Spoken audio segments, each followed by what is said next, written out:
Hey, how are you? Welcome to another webisode of Just Me. We've been on hiatus.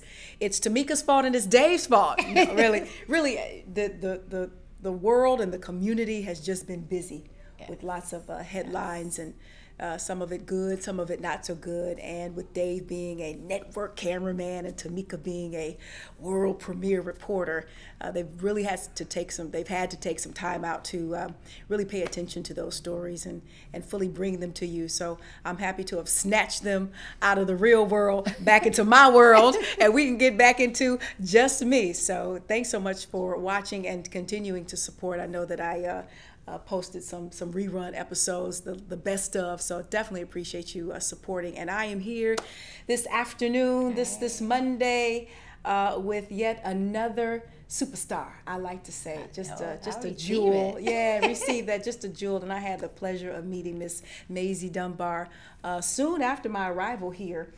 In the DMV, we had some dealings, had some wonderful young ladies here in your spot here in Silver Spring. We had a wonderful night of beauty and conversation, and I just wanted to bring you into this conversation. Awesome. About you and the whole Just Me perspective from your perspective. I know it's been a long journey. Fruitful journey. We've had some sister girlfriend talk, some ups and downs, so I'm not going to get in all her business as much as she wants to share, but we definitely connected on a lot of points, being island girls and being Catholics and Episcopalians and what all that means. Talk a little bit about your journey and how you knew it would be beauty, but how it has become like a ministry. I mean, you have really ministered to a lot of women in and around the DMV and have not only made their nails look good and their face look good, but really you've done some soul work on folks. Yes. I have. My journey here has been, as we stated before, really kind of the waves. You have to be able to ride the waves. That's right. I was speaking with a friend earlier this morning, and we talked about entrepreneurship not being for the faint at heart. That's right. Because it's not. I came into the beauty industry 22 years ago after being laid off my job. As a single parent, that's like a kicker. That's right. I was a systems analyst, and one of my coworkers had found a nail school. And I only went because I've always been this huge bluffer Joe. So I wanted to make sure my stuff was tight. And I knew I lost my job, so I got to make sure my stuff is tight. So I went to school so I could learn how to do my own nails. Oh, wow. And after I got out of school, I just sucked. I was a horrible manicurist.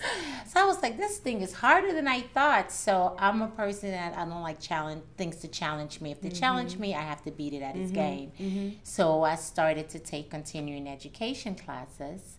And I was meeting some amazing people that had been in the industry for 15 years, 20 years, and they were just happy. And I've never been around so many happy people. Wow. So I was like, either these people are on drugs, alcohol, or something. So I decided I want to do this as a career, not knowing that it was a turning point for me in my life, that I give so much to my clients, but they give so much more to me. Yeah. I often tell people it's one thing to be in business, it's another thing to be in business and people want you to succeed. Yeah. And that's the clientele that I have. Yeah, sure. And I've been really blessed in that way. Yeah. When my mom passed away, my clients, they came in. Family. Yes. Family. Yes, exactly. Family. So, and I know I would not have gotten that from a boss. Yeah. So yeah. That's what this ministry of this beauty business have been for me. And it also speaks to the sentiment of, when you do what you love, you never really work a day in your life. Now, I know your clients, we drive you a little nuts. We were just talking off camera about folks not showing up. Did you have an appointment today? Do you have an appointment today? Yes. You better show up. That's right. And if you don't show up, you better pay somebody. That's right. But that's right. So talk a little bit about how you established that, okay, this is what I want to do. And then through the years, you start to layer it.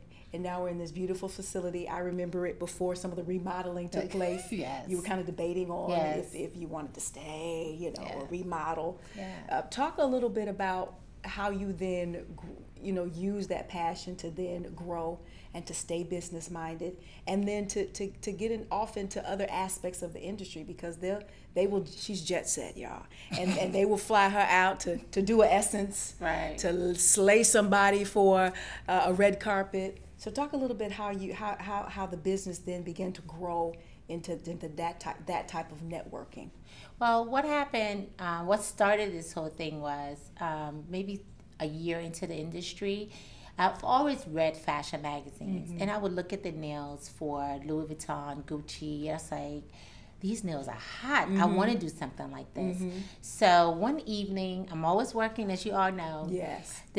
So hairstylist in DC referred one of the editors from Essence to me, and she told me it was one of the best manicures she'd ever had.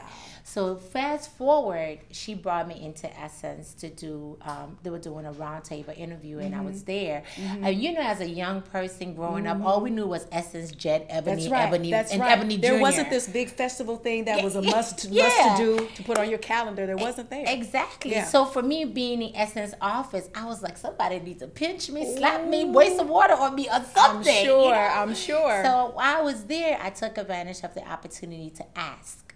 Like they say, a closed mouth is never fed. So I asked, I said, do you guys know an agency that represents manicurists? They said, well, we know an agent that represents hairstylists and fashion stylists. I didn't know anything about fashion stylists, first and foremost. So I'm like, what is a fashion stylist? So they referred me 20 years ago to the agency that I'm still with today. Wow. So I'm with Ken Barboza because of Essence. And you just asked. And I just asked. You just asked. Yeah. Wow. First you have to ask, and second you have to show up and show up right. Yeah. And ask and it shall be given, but the giving part is tricky because you have to ask and then you have to show up. Yes. And you have to show up prepared. Exactly. Indeed. Exactly. Indeed. Exactly. And over the years, that has really come into just more of a broader perspective of beauty. We started with the nails, and then you can see behind us. We have the makeup and the skincare, which you are real big on. Yes. In regards to your whole mission and just layering, like I said earlier, layering your ministry. And next week I'm gonna make Maisie stay here the whole week. She's gonna sit right here. And next week we're gonna get into some makeup tips and the mistakes that we women in particular, women of color in particular, still make with makeup. But as you incorporated the skincare, I see the beautiful products around here. Did you see a need for women to be educated? Because I know when you go to school, you learn everything. Yes. But you just happen to have focused in on nails. Nails was your platform. Yes. And now you've grown into skincare lines and beauty. Did you see a need for obviously for women to be educated on skincare? And then you Maisie, take it a step further, and we don't have hours and hours to talk. I know, right? But you take it to like self-care, to like soul care, to like taking care of your self-care. You know, and you try to trick us through these products, but I really know what you're doing, because I go back to the idea of it being really a ministry. It really is. For me, I build on it because I'm more of an innovator. I've never wanted to be what everyone else was. I never wanted to be just another manicurist. From day one when I got into the industry, I told myself, I said I was going to be either the best of one of the best manicurists. There you go. And when I got to that point, I've always looked at my life as what is my next step, what is my next level. In terms, when you talked about the makeup was my next level, because after I lost my mother in 2005, I felt like I need to create a legacy. So that's what my next step was, creating a legacy. Because we, as people of color, sometimes we die and our dreams and our passions die with us. Wow. And I didn't want that for me. Yeah. Well, you stay right here. Hold this seat. We're going to be back next week. We're going to talk a lot more about the makeup aspect and that legacy that Maisie has created. But before we go, tell us how we can get in touch with you, the salon. Maybe look you up online and see all of the wonderful things that you offer? Because I think I'm going to go in that massage booth in a minute. When that massage room right over there. How can we get and stay in touch with you? Well, you can stay in touch with me. I also have a YouTube channel. Oh, wow. So it's MaisieDTV.com. You can find tips on skincare, on nail care, etc. I'm on Facebook, Maisie Dunbar, and Maisie Dunbar Spa Lounge. And for the cosmetic, it's Bluffajo, Bluffa. You know, like bluff, but There just you add go. a Joe to it. Bluffajo. So it's Bluffajo Cosmetics. Like so that. that's how you can reach me and connect with me, and I'd love to hear from you as well. Yeah. And when you get here, you're going to feel like you've known her for 25 years. Maisie Dunbar. She is a sweetheart. We'll be back next week with some makeup tips, and we'll talk a little bit about those mistakes that we women of color continue to make, all that eyebrowing, wrong eyebrowing that you do. And all that highlighting. Highlighting that in you the day, do. during the day. And you ain't going nowhere but down the street. Stay close. We'll be back next Monday with more from Maisie Dunbar. Thanks so much for watching yet another episode of Just Me. Dave and Tamika, welcome back. Appreciate you so very much. We'll see you next time.